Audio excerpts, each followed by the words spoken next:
I-right kodwa into angishaya mfethu. Ayikho right. Xolisa sisicela uxolisa. I-right into angishaya mfethu. Ngiyazi bakuzwisa.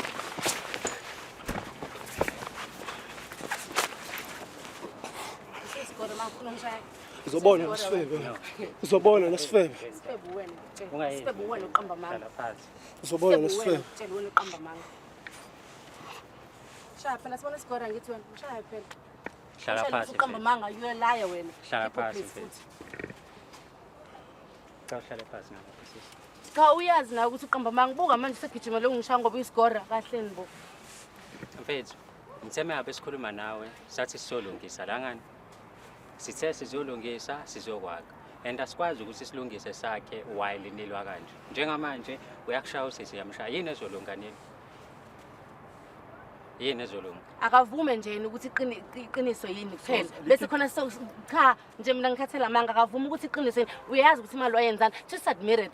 Already ukuthi wayenzani imali. Kuphela uye kuliba ungenza islima every day. Because angazi ufuna ukuprova ini. Imali yami phela yana manje ngithi njani?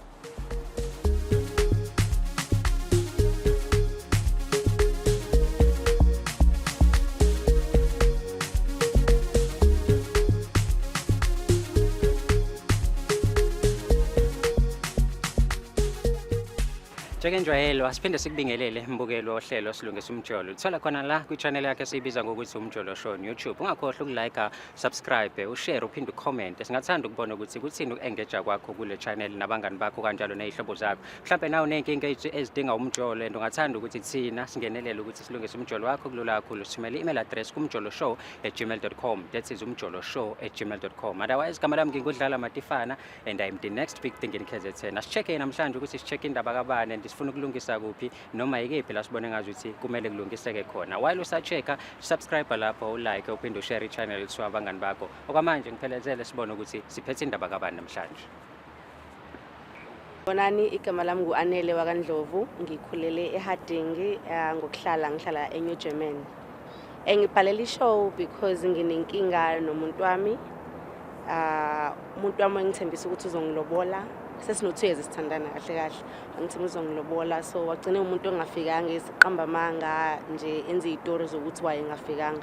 So ngibhalele kusho ukuthi ikwazi ukungisiza ukuthi akhiphe iqiniso ukuthi ngingani engiqambela mangani futhi egcine ngafikanga ekhaya. Njengoba sikukhumbuze sile eqala le show ukuthi izintathu nje izinto ongazenza ukulike, ushare, uphinde usubscribe to the YouTube channel sibiza ngokuthi Umjolo Show. Kanti igama le show le sikuyona njengamanje silungisa umjolo. Igama lami ngingudlala Matifana and I am the next big thing in KZN. Uyazi ukuthi mase sikhona hlele kanje suke sesenza show ukuthi ke siyamlanda umuntu esibhalele ukuthi solungisa naye indaba yomjolo wakhe. Siphinde sixoxe naye khona sizokwazi ukuthi sithole isixazululo khona la kwi show yethu namhlanje. Ake sicheke ukuthi ke njengoba sikuthembisile ukuthi namhlanje kwi show yethu siphethe bani. Mfowethu bingelela siyakamukela kuhlelo silungisa umjolo. Mfethu uyaphila? Hayi mfethu yonke into ihamba kahle. Theme ngabe sithole i-email salithola thina igama lakho but umbukelo obukayo ekhaya akanayo idea ukuthi ubalo sinayo namhlanje. Mhlawumbe uyi-introduce ethi umbukelo ukuthi ubalo sinayo. Oh mfethu igama uThemba kaMtolo mfethu ngihlala eMlazi ila futhi engikhulele khona ngazalelwa khona. Yonke impilo yami i-based on uMlazi nje mfethu. Sure lokisho. So njengoba uqhamuka eMlazi we relationship because njengoba ulavele indaba ethinta umjolo. Mawubheka nje umjolo wakho uhamba kanjani ekhaya? Njengamanje mfethu ngingathi umjolo wami uhamba ngingathi yonke into right. Masothi ngiyirate kahle kahle ngathi 8 out of 10 because mina nomuntu wami si right siphilisana kahle siyakhulumisana ayikho inkinga engiyibonayo kahle kahle kwi relationship yethu mfethu. Sure njengoba uthi unikeza 8 out of 10 ukusho ukuthi yonke into ihamba kahle yonke into iqondile. Ngenze mhlawumbe ukuthi unama doubt ukuthi kungani ngizithola ngila namhlanje noma uyasho ukuthi hayi no njengethandane sina kugejana lapha nalapha ngenze mhlawumbe ukuthi umama ungibizele lokho noma uyabona ukuthi angazi ngempela ukuthi kungani ngila namhlanje. Hayi mfethu angazi impela kodwa ngiyathemba oba sengila ulwazi ngizolithola kahle kahle ukuthi why ngibiziwe la. Sure. As we are willing to find out ukuthi kahle kahle kwenzakalani sinabantu ke sisebenzisana naye team njengoba uyibona nje ukuthi iyona egcinayo noma yenza isiqiniseko sokuthi yonke into la ihamba kahle and uyamlalela umuntu wakho mekhuluma umuzi ukuthi uthini because njoba la we are here to fix izinto asisile kuzoxabana asisile mhlawumbe futhi ukuthi sizobhedisa more to inkinga nawo but isolungisa usukhona ke la namhlanje uyimisela ukuthi umlalele umuntu wakho uthini and uyasithembisa yena ukuthi mangabe sefika umuntu wakho cha uzoyiphatha kahle awuzomlwisa. Hayi ngiyathembisa futhi ukuthi ngizomlalela lokho azokusho la and ngiyathembisa ukuthi angeke ngimlwisa lokhu udlame lizoba khona yonke into izoba ngokuthula. Mbukeli yokubona-ke umfoka Mtolo esinaye namhlanje ukhombisa ubuzotha obukhulu. Asithembe ukuthi-ke uzozotha kanje iziyophela ishow because usually sithola abantu bezothile iqala ishow but in the meantime bashintshela. Ake sibone ukuthi namhlanje ithimu engabe silandela usisi obhalele mfowethu sizwe ukuthi indaba yakhe ihamba kanjani. Team ake nimlande udadewethu lapha sibone ukuthi ngempela ufuna ukuthini mfowethu namhlanje.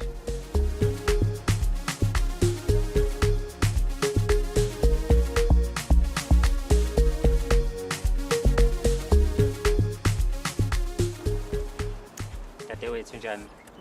Siyabonga kakhulu ukuthi usibhalele kwishow and ungagcini usibhalela nje kodwa ukwazi ukuthi ufike uzokhuluma nomuntu wakho la kwishow namhlanje. Usukhona and nangu khona sikwazile ukuthi simthathe simbeke la. Ubingelele kumbukele ekhaya then mase yasazisa ukuthi ngempela kungani la namhlanje. Ngiyaphila.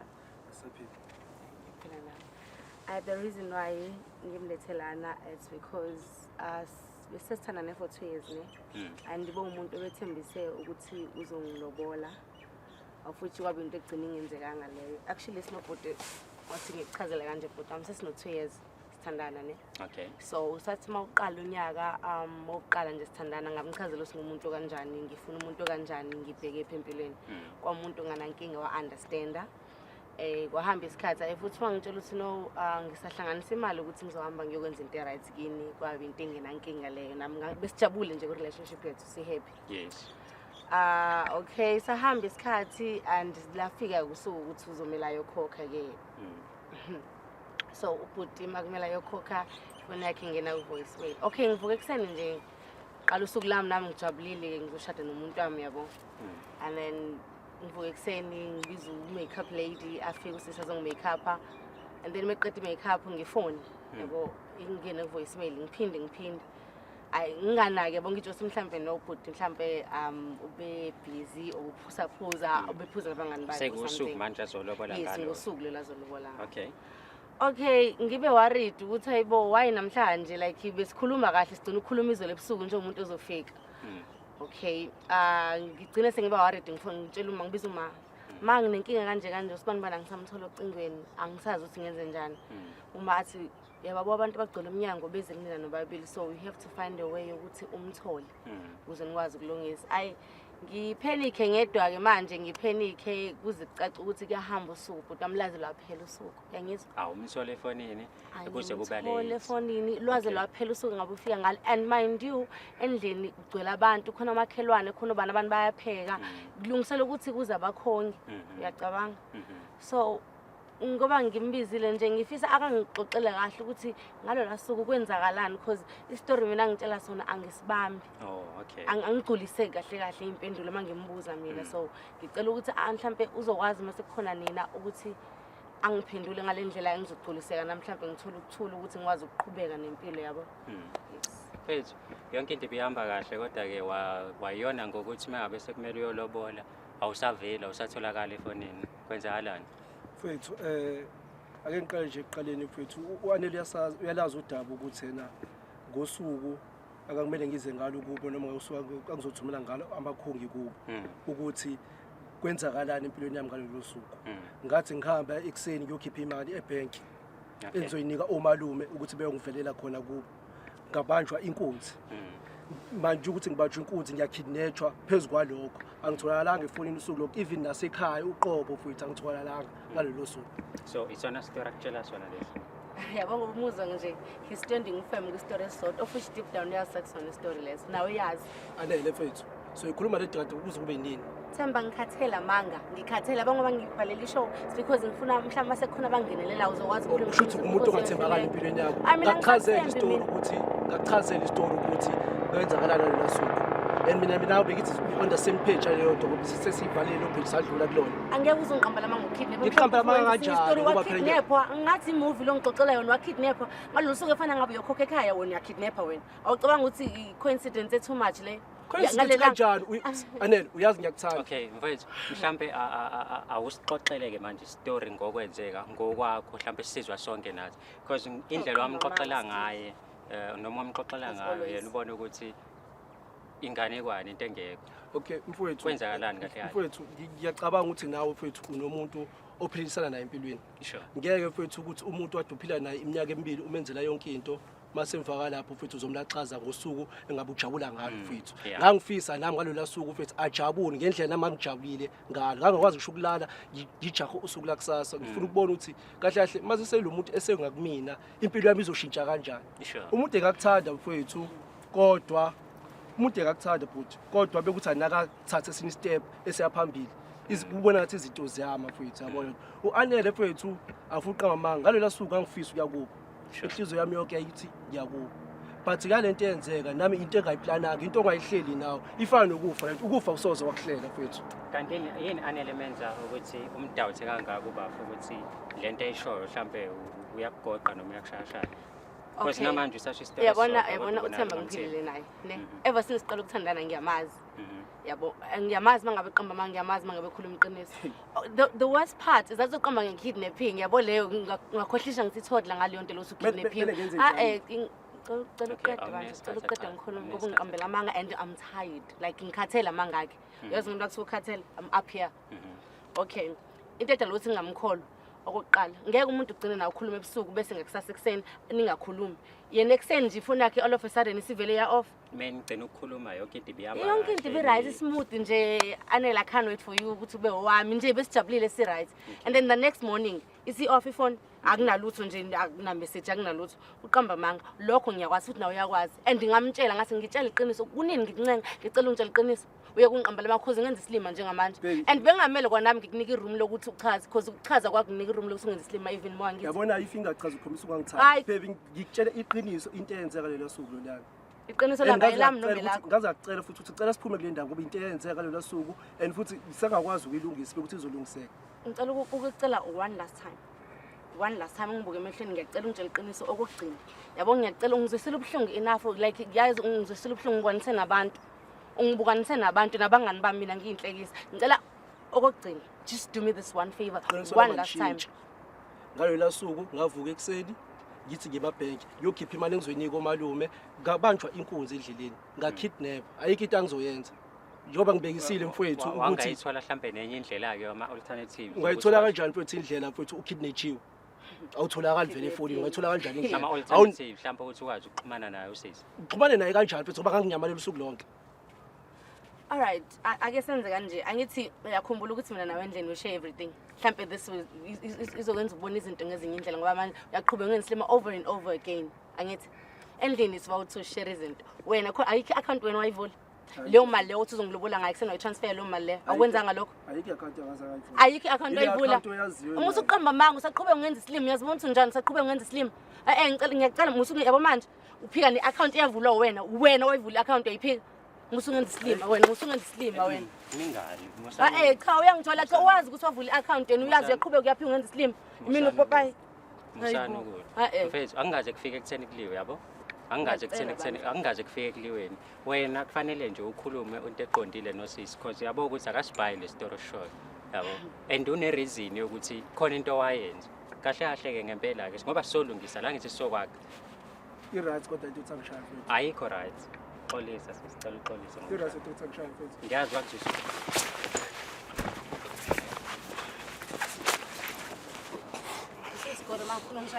uzobona nesifebe uzobona nesifebe Sifebe wena uqamba manga uzobona nesifebe tshela wena uqamba manga shaya phela sibona isigora ngithi wena shaya phela hlala phansi uqamba manga you lie wena hlala phansi mfethu cha uhlale phansi ngapha sisi cha uyazi na ukuthi uqamba manga buka manje segijima lo ngishaya ngoba isigora kahle nibo mfethu ngitheme ngabe sikhuluma nawe sathi sizolungisa la ngani sithe sizolungisa sizokwakha and asikwazi ukuthi silungise sakhe while nilwa kanje njengamanje uyakushaya usisi yamshaya yini ezolunganeni yini ezolunga akavume nje ukuthi iqiniso yini kuphela bese khona cha nje mina ngikhathela manga akavuma ukuthi iqiniso yini uyazi ukuthi imali wayenzani just admit it already ukuthi wayenzani imali kuphela uye kuliba ngenza islima every day because angazi ufuna ukuprova imali yami phela yana manje ngithi njani. Okay ngathi khona okuzayo mfethu kwakuyimali yakho kushuthi lento yokukidnap into engekho vele into engekho mfethu Dr. I did say it. kwenzakalani Mfethu ungafila kanjani wena mfethu uthandane nomuntu 2 years umenzela yonke into uyamkhipha mfethu uyamspoila mfethu wenza sure ukuthi mfethu ucover yonke into for yena mfethu kodwa mase kumele kuyiwe endlini kuyiwe kule nkonzo yangale mfethu asebusuku ehleze nginqabela 2 years mfethu 2 years wonke mfethu wena ungayithenga ingulube sakeni mfethu Ingulube ubanike manje ingulube yimi usho kimi ukuthi ngingulube wona ungitshela kabi kahle kahle yazi yimini ingulube after sonke lesikhathi ngithandana nawe ngikwenzele into bengenzela ngibiza ngingulube namhlanje ngingulube mina uzowagcina lawo mazwi akho ngitshela ngingulube mina 2 years mfethu Ngingulube mfethu sure wena out iminyaka emibili mfethu ungakubeza 2 years mfethu 2 years without kuye kukonzo mfethu mina ngizokutshela mina Abraham ngoba ngithi ngihlala emlazi mfethu amathekeni bengiwashaya mfethu but mfethu ngamenzela iqiniso lo sisi mefika empilweni yami mfethu ngakhetha ukuthi ngizomthanda futhi ngimthanda okweqiniso sure yena 2 years mfethu 2 years angiye enkozweni yasekamereni mfethu ungenza kanjani wena Ungenzela mfethu ifavor ungenza kanjani vele le nto ngayenza ngoba ngangifuna ukubuyisela kuyena bungenzela ifavor bungenzela ifavor angithi manje sifuna ukulungisa la njengoba niphezulu noba manje unjangathi bengenzela ifavor bungithanda yes nami bengikuthanda sidla kubungenzela ifavor ngokuthi ungithanda mfethu ngicela unginike ithuba sethi ubethani anilali ngoba yini wasisho isizathu kulo 2 years wonke lo 2 years wena uloko uncisheka beshiwe isizathu wangitsho ukuthi mina ngiyovela kubo kuqala wangitsho ukuthi mina ngiyovela kubo kuqala ingavela kanjani kubo mfethu what if amagazethi awazwani mase sesilele sengivelile kubo so usisi beningalali ngoba kumele uyovela kubo bengiqabulisa afuqamba abantu bengiqabulisa mfethu kodwa mfethu ibhlungu lento ukuthi 2 years ngize ngishaya indlwabe ekhona mfethu bengikusiza nje shaya indlwabe nongakusiza ingadi hawu wenza ngathi ubenza bengikusiza nje okay uthe mengabe eshusisa eqala indaba yakho uthi wa understand eqaleni ukuthi uzophila impilo nawe mfethu umuntu ubumthanda unga understand yonke into ayishoyo bumthanda eqaleni vele unga understand yonke into ayishoyo kodwa nawe mfethu ngisho ukuthi awusozwa bekezela u2 years kulo 2 years ungezihlekisa kwabafethu engihlala nabe lokishini ubehluleka ukubekezela u2 years bekumele ayolobola before u2 years uphele it's simple nje na kanti yena inkinga lapho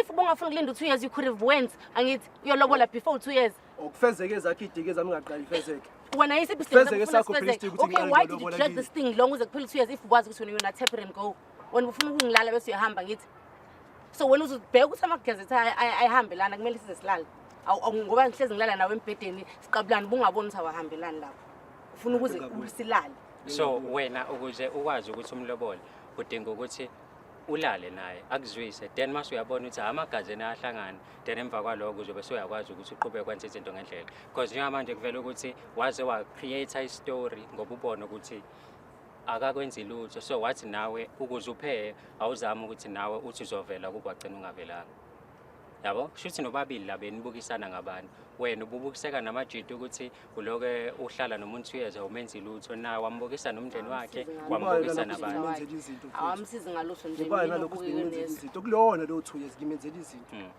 bengasweli lo ngenxa yami bengasweli 2 years wonke kodwa ukuthi nje ngifike kanye once uthi ngifike nje akaze mfethu mina ngiqalise kuyovela kubo wayikhona nje ngiba lothi ubungenzela izinto into esiyifunayo la kodwa ke ayikho into ezolunga imoya yeni iphezulu kanje nobabili yabo sidinga ukuthi imoya yeni bephansi then sekwazi ukuthi sikhulume le ndaba lesisothe ngoba njengoba negama lisho ukuthi silungisa umjolo kusho ukuthi kumele nithi nihamba la into yeni kube ukuthi ilungile yabo manje bafudiniwe usisi udiniwe ayikho into esizohamba la ilungile yabo kanti meke ukuthi sikhuluma kahle lento njengamanje siyayilungisa izolunga yabo usisi uthi yodwa into ecela kuwena ukuthi understand ukuthi yena akafoni ukuthi umuntu amlale engamlobolile noma uphuma ekhaya uthethe usahlonipha imithetho yakubo ukuthi njengoba ephuma ekhaya nje akangalali nomuntu engalojoliwe so hayi ukuthi uyanqaba ukulala nawo but unqaba manje ngoba awumkhiphele lutho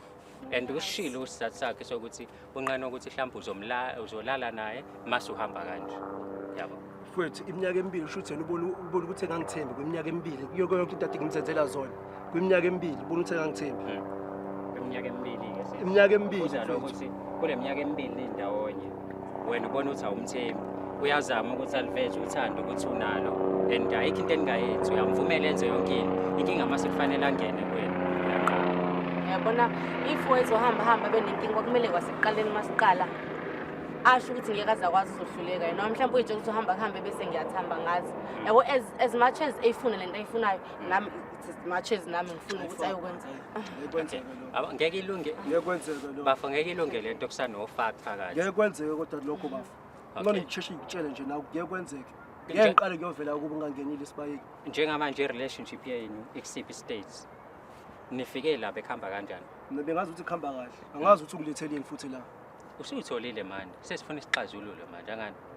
Usuyitholile ukuthi kungani la. Ula ngoba usisu akalali nawe futhi usibhalele thina ngoba uyabona ukuthi wena wathi uzofika kubo wambokanisa nabantu ogcina ungafikanga. Yabo. akalibona iphutha lakhe Ngangibuyisa mfethu lezinto ayenzile 2 years. Lo 2 years sina ngangibuyisa yonke leyo pain leyo mfethu. Kubhlungu mfethu ukuthi uhlale nomuntu kodwa abangani bakho bayazi kahle ukuthi awudobutho khona. La ngangifuna ezwe libo buhlungu lo. Themba Ukuthembisa umuntu. Ngimtshela ukuthi ngizofika kubo nje ngafika. And ifoni ngayivala ngamasibomu. Uqinisile ngahamba ngayiphuza imali. Okay. Ngangibonasile kwi birthday month yami. Ngahamba ngayiphuza leyo mali. so uma wenza yonke lento mina usungibeke empilweni yakho Wena bungibeka apha empilweni yakho. mina uyazi ukuthi bengikubeka bengengize ngivume ngithanda nawe 2 years ngivume ukuthi ungilobola kanti ngikubeke mhlawumbe eceleni bengengize ngikwenze lokho so when you took up a decision yokuthi ukudlale ngami kanjalo ubusungibeke empilweni yakho ubuqonga ukuthi mhlawumbe thina as a couple uzothatha isibeke kuphi le nto leyo uzoqamba manga in my face mfethu uzoqamba manga ebusweni bami every day uqamba manga ngibuze kangaphi into eyi-1 nalapho futhi awulibona iphutha lakho ubona mina eza ngathi ngirong into engakutshela kahle sisaqala ukuthandana ukuthi mina ngiphila impilo kanje wangabi nankinga ngakusasa uyangijikela uzongenza kanje uyiwena uyangijikela wena zingabe izinto esidlule kuzona thina siba-2 ukuthi uzongenza kanje Bafo kuyona yonke lento esendlule kuyona manje nezinto azenzayo sisi noma ozenzayo wena awumthembi mhlawumbe ukuthi mawumonga umlobola khona mhlawumbe ifuture engaba khona noma khona umuzi ongapho ngokwakho uma ubheka Yena akthembi ukuthi benginika isibaya sakhe lapho ngihamba ngiyovela kubo. yazi at the beginning it wasn't about trust mina umuntu mefika empilweni nami ngimtshela nje sisuka ngisuke ngikunikeza ukuthi ube ne-option yokuthi uyaqhubeka noma cha so i-trust angazi ngena kuphi ngithi mina ngeke ngwazilela nawe before umlobola angazi kungani mhlawumbe umtshela lokho before umthetho wakini noma umthetho wasekhaya esitshela wona siyamantombazana nje ukuthi okay since niphume especially musophuma ekhaya uye eThekwini uziphathe kanje na indlela yokuziphatha so mina ngifike ngiqhubeke nalokho so umfowethu mengase manje athi uzwe yabo ishaya iphelele angayithola le angazi ukuthi angazi noma sangithanda yini umuntu menza kanje so sakuthanda yena mhlawumbe bangaphuma yena ngomlomo wakho ukuthi mhlawumbe admit Fokamtolo the stage is yours ngathi la awukhulume nje nomuntu wakho Mungase admit anele ngiyaxolisa ngibe wrong la mhlawumbe ke singakhuluma phezulu something but for now angazi ngoba usambonisa kanjena nje angazi No mfethu emampeleni mfethu ngaba wrong. Bisenze ngasenza kuyena azatshengisha abazali bakhe ukuthi ngizovela. Noma yona into engayihlela ukuthi ngeke ngivele. Into yaqhamuka ngakusasa ekuseni sengihlela abafowethu ukuthi akwazi ukuthi ngaze ngiyoyikhipha inkomo khona. Kubo kaNdlovu. Ekubeni mina ngakaze ngithole lutho. no wasuboniswa amajini Ilapho mfowethu. And ayithe ngibonisa amajita. Nami ngawakholwa ukuthi angazi noma mhlawumbe ngisawufika isayintombi into noma kusa sekwadlula vele lapho. So nami lethu waye ngaza decide ukuthi yena ngithathe lesi sinqumo engasithatha. Yena ngisamthanda. Ngasenhlizweni yami. Njoba ngichazile wasekuqala ukuthi ngayeka amantombazana amaningi ngenxa yakhe. Sure. But akudlali futhi ubekezela 2 years.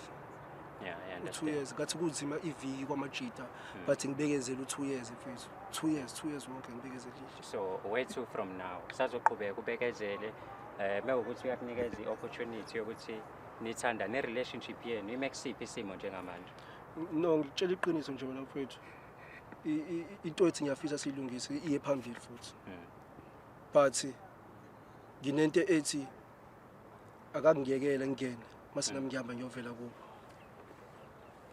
Buhle. ngime lapho nje kuphela angishintshi lapho ngime lapho ukuthi angiyekele ngene mase nami ngihamba ngiyovela ukuvela kubo ngavela kubo ngisho nangesonto elizayo ngoba uyakwazi ukuthi umuntu onjani uthi-ke umfowethu mnyekela angene uzwe akovela ekhaya uthi mnikeze nje ikhekhe agcwale nje ucream impela ubhuti then emva kwaloko-ke mase-ke eyavela ekhaya ngoba uyamazi uyama-understand ukuthi umuntu onjani and uyazi ukuthi imali ikhona kodwa ngicela ukubuza ukuthi umuntu osekwakwazi uqamba amanga ngento engaka angavela ekhaya mangaba yini engadala ukuthi manje mangase kuthiwa ngiyamnika uzovela ekhaya okay usamthanda ubhuti siqale lapho because yena useshilo ukuthi usakuthanda mhlawumbe siqale sibone lapho ukuthi wena usamthanda yena isakhona yini le relationship isangavuka yini mhlawumbe ispark sayo as much as I wish bekuthiwa ngisamthanda but ngisamthanda yes anizama ukulungisa bafethu uyathanda kathanda sofa silahlana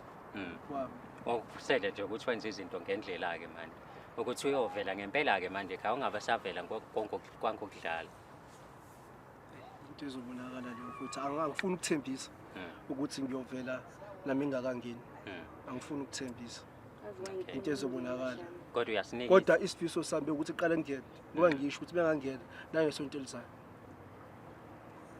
shuthi-ke konke kukuwena-ke manje ukuthi uyavuma yini ukuthi athole ubhuti mase emva kwaloko ayakwazi ukuthi awuvele ekhaya noma ubhuti uyavuma yini ukuthi akubekezelele ahambe okhokha ekhaya then emva kwaloko mase niyakwazi ukuthi-ke nenze ucansi nendawonye eminingi le minyaka nendawonye 2 years mhlawumbe ngabe nomntwana seninaye kodwa ngoba manje nobabili omunye uvimba ukuthi omunye wenza ukuthi akwenzeke ukuthi nomunye uvimba ukuthi omunye wenza ukuthi akwenzeke ukuthi ingaki i-relationship yenu izohamba isitake samoya because uthando nithi likhona ngani yes lungisani-ke le nkinga phela manje kuyiyona niyizelelani bawuthu cha mina sisodwa isicelo engisicela kuyena if usafuna ukulungisa izinto nami uyazi ukuthi yini engiyidingayo uyazi ngamtshela zisuku so like into engiyiqalele phakathi nendawo esefunda ngamtshela nje saqala ukuhlangana on our first date ngamtshela ukuthi okay mina nayi impilo engiyiphilayo so mangase enze lokho nje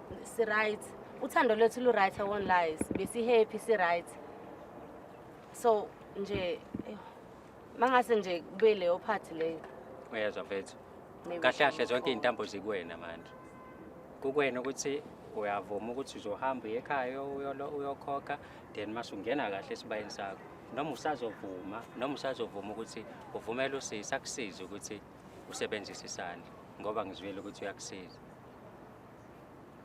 hayi mthayi nami ngokubuka kwami futhi kumele ngibe insizwe emzane ngiyithoke nami ngikhulume nomalombe yami beyovela as long as uthi umthando kwangempela and uyimisele ngalento because ekugcineni akumele phela nathi sifuse i-relationship engasekho yabo as long as uthando lukhona phakathi yabo yeah so uthini mfethu hayi into esiyikhuluma leyo yena unephuzo kodwa ngathini mfethu nami ngiyathemba ukuthi mase ngikwenzile kumele ngikwenze angeke ngilindise kwesinye isikhathi okay nanka masakho kugcina uyamuzwa kuhle ngiyafunda mawubheka kodwa yonke into izohamba kahle ekugcineni mawukuthi nje yena uzokwenza lokho engikushoyo nami I think ngingakwazi ukumxolela for isenza senze ngoba ngempela lokho kwangiphula umoya but I think uthando conquers also mfethu uyamuzwa kumuntu wakho ukuthi uthini nawe mbukeli-ke sidinga ukuphola kwakho la ukuthi ngempela-ke ku-situation enje kahle kahle kwenzakala kanjani nangu mfethu ngapha nangu udadewethu ngapha and bobabili uyabona ukuthi baney'nkinga kodwa zithi zikhona iy'nkinga bafuna futhi isolution yokuthi bakwazi ukuxazulula le nkinga ababhekene nayo njengamanje mhlawumbe nawe nenkinga ethinta umjolo and ungathanda thina singenelele ukuthi sikusize emjolweni wakho ungene kulula kakhulu umjoloshow@gmail.com umjoloshow@gmail.com so besiphethe wena mhlawumbe kwi-episode elandelayo sibone ukuthi ngabe kuhamba kanjani ungayindawo uThemba i-decision yakhe agcine ephuma nayo uthi kumele silale kuqala before ayokhokha ekhaya so of which akaze kube isivumelwano setloso from beginning so angazi mhlambe in time uzogcina realize ukuthi akenza into right angazi kodwa kwamanje mina ngeke ngize ngikwazi I'm standing firm into ekade ngisho ukuthi cela aqala yokhokha ekhaya bese ke sesingenza ke lokho afuna sikwenze so I think ngizomupha isikhashana ukuthi acabange bese ebuyela kumina if ngiyabona ukuthi naye akawushintsha umqondo kushuthi ke it'll be the end of us Leyo ukuthi ngimshaye ngesikhwama bengazi ngisebenzele egcineni. Ngiyamazi he's very short tempered and akathanda ukuphakamisela isandla. So mangaba nje wenza into nje mhlawumbe wagcina umshaya noma ngiphutha noma nje ngiyamazi ugcina esekhuluma vele ongaphakathi. So I knew ukuthi iqiniso ngizolithola ngaleyo ndlela and I'm glad ukuthi kungisebenzelile futhi. The reason ukuthi angafiki ekhaya bese ngiyazi ukuthi wathatha imali wayitransfer to enye account because ngabona ama bank statements akhona. So bese ngikudinga ukuthi admit ukuthi imali wayenze njani rather than ukulibele ngiqambela amanga ngekidnapping. Uthemba is a good person, unothando, he's fun to be around with and yeah, uyaspoilana nje. He's a good person yena ngaphandle kwale nto ayenzile ngenkosami of which it was a huge setback with relationship yethu, but other than that nkosami he's a teddy bear and ngiyamthanda.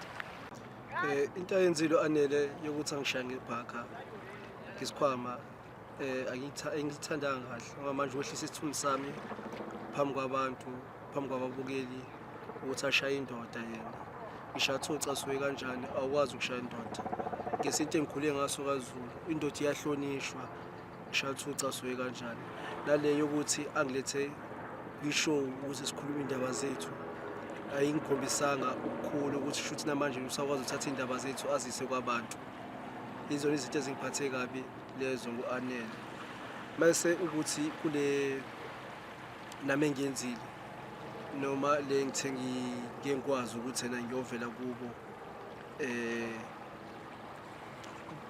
engingatholile nami esibayeni into nami esamele ngiyithi kuyicabangisisa kahle because for the past 2 years okay it's fine angiphiki ube ngicisha kodwa umuntu ongakaze ngimbambe ngifebele umuntu obehlezi ngiphatha kahle umuntu engihlezi ngihappy benginayo angazi ngikhali benginayo kunalokho beyikhaliswe mina ngiyafisa ukuthi angixolele kula maphutha ami engiwenzile.